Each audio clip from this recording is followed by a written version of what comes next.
Bismillahirrahmanirrahim. Assalamualaikum warahmatullahi wabarakatuh. Alhamdulillah. Alhamdulillahilladzi asbahu alaina ni'amahu bi ihsanih. Ashhadu an la ilaha illallah wahdahu la syarikalah. Syahadatan tubawwi'u qailuha ghurfan min jinanih. Wa ashhadu anna Muhammadan abduhu wa rasuluh. Sababun najah yaumal faz'il akbar liman ahabbahu haqqal mahabbati bijaninih. Allahumma sholli wa sallim ala sayyidina Muhammad alladhi jaral ma'un namir min baini banadi wa tafajjarat yunabi'ul hikmah min qalbihi wa lisani wa ala alihi wa sahbihi alladhi nafazu bifadlillahi wa ridwani. Amma ba'd. Sahabat-sahabatku yang dirahmati oleh Allah Subhanahu wa Ta'ala, saat ini kita berada di bulan yang sangat istimewa, bulan Ramadan. Bulan ini penuh sekali dengan keberkahan, yang dimana kita sebagai umat muslim yang beriman tentunya diwajibkan untuk berpuasa. Sebagaimana Allah Subhanahu wa Ta'ala berfirman di dalam Al-Quran, Bismillahirrahmanirrahim. Ya ayyuhalladzina amanu kutiba alaikumusiyam kama kutiba 'alal ladzina min qablikum la'allakum tattaqun. Al-Baqarah ayat 183. Di dalam surat ini menyatakan bahwa wahai orang-orang yang beriman, diwajibkan atas kamu berpuasa sebagaimana diwajibkan atas orang-orang sebelum kamu agar kamu bertakwa. Tahukah sahabat bahwa bulan Ramadan dijuluki dengan banyak sekali sebutan? Ingin tahu sahabat apakah julukan-julukan tersebut?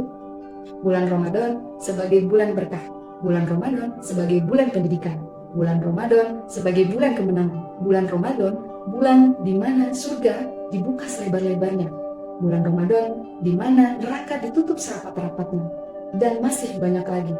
Dan tentunya bulan Ramadan ini adalah bulan yang penuh dengan rahmat. Hadirnya bulan ini tidak hanya menjadikan momentum bagi kita untuk membersihkan diri dari segala kemaksiatan dan kesalahan, akan tetapi lebih daripada itu, Ramadan harus menjadi sekolah spiritual bagi kita umat Islam untuk meningkatkan kualitas diri menjadi manusia seutuhnya. Sahabat-sahabatku, apabila kita sudah menjadikan bulan Ramadan ini sebagai sekolah spiritual bagi kita, maka hendaknya kita meyakini dan mengetahui secara penuh hikmah dari seluruh amal yang kita kerjakan di bulan ini, khususnya ibadah puasa. Menurut Ibnu Qudamah, ada 3 amal yang apabila amal ini diterima oleh Allah Subhanahu wa Ta'ala, maka mizan atau neraca keadilan di yaumul mizan kelak hampir-hampir tidak mampu untuk memikulnya karena pahala yang dikandung oleh ketiga amal ini.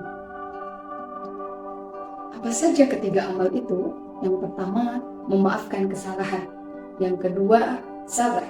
Dan yang ketiga adalah amal puasa. Sekarang kita masuk ke dalam amal yang pertama, yaitu memaafkan kesalahan. Sifat memaafkan, sahabat-sahabatku, janganlah pernah disepelekan. Karena sifat memaafkan adalah salah satu ciri dari penghuni surga. Allah Subhanahu wa Ta'ala berfirman di dalam Al-Quran, A'udzu billahi minasyaitonir rajim. Faman 'afa wa aslaha fa ajruhu 'ala Allah. Maka barang siapa yang memaafkan wa aslaha dan berbuat baik, dalam hal ini berbuat baik kepada orang yang telah jahat kepadanya, fa ajruhu 'ala Allah, maka pahalanya langsung dari Allah Subhanahu wa Ta'ala. Quran surat Asy-Syura ayat 40. Amal yang kedua yang membuat mizan kewalahan untuk menanggung pahala dari amal ini adalah sabar. Sabar, sebagaimana kita ketahui dan di lingkungan sekitar kita banyak sekali kita dengar bahwa kesabaran itu ada batasnya. Padahal sabar itu tidak ada batasnya, tidak ada tepinya sahabat-sahabatku. Jika sabar memiliki tepi atau jika sabar memiliki batas, bukankah sabar itu akan hilang eksistensinya?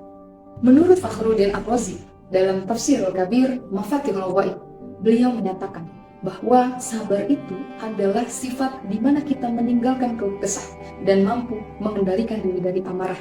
Apabila kita bisa meninggalkan keluh kesah dan mengendalikan diri dari amarah, maka kita disebut orang yang sabar.